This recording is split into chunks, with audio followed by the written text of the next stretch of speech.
Brazil দল থেকে 7 জনকে বাদ দেওয়া হয়েছে এবং কার্লো আনচেলত্তির ভবিষ্যৎ জানিয়ে দিয়েছে সিবিএফ। রাউন্ড অফ 16তে নরওয়ের সাথে 2-1 গোলে হারের পরে দেশটির ফুটবল ভক্তদের মাঝে ছড়িয়েছে তীব্র ক্ষোভ।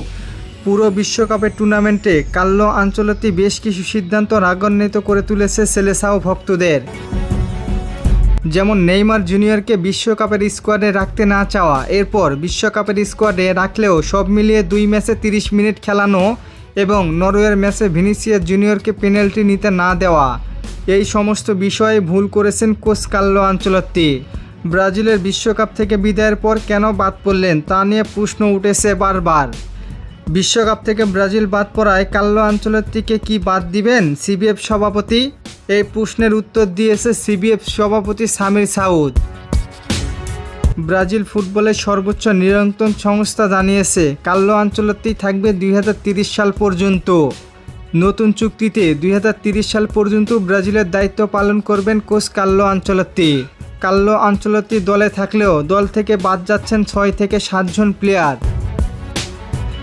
Midfielder Casemiro, defender Marquinhos, right back Danilo, left back Alex Sandro এবং নেইমার জুনিয়র, তাদের সাথে আছে গোলকিপার অ্যালিসন বেকার। তবে নেইমারকে অনুরোধ করেছেন দেশের প্রেসিডেন্ট এবং নেইমার জুনিয়রের বাবা নিজেই। দুইজনই নেইমারকে রিকোয়েস্ট করেছেন নেইমার যেন 2030 সালের বিশ্বকাপ পর্যন্ত থাকে। রাষ্ট্রপতি বিশ্বাস করেন যে ব্রাজিল 2030 বিশ্বকাপ জিতবে এবং নেইমারকে শিরোপাটি হাতে তুলে দিবেন তিনি। কি মনে হয় ভক্তদের এবং নিজের বাবার কথা কি রাখবেন নেইমার জুনিয়র? জানিয়ে দিন কমেন্ট করে। আর চলেন আপনাদের কমেন্টগুলো দেখে আসি।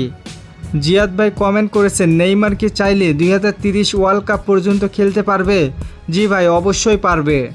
ইব্রাহিম ভাই কমেন্ট করেছেন কোপা আমেরিকা কবে থেকে শুরু? ভাই 2028 সাল থেকে। মুবিন ভাই কমেন্ট করেছেন ব্রাজিলের পরবর্তী ম্যাচ কবে? ভাই সেপ্টেম্বর মাসে। ধন্যবাদ সবাইকে প্রশ্ন করার জন্য।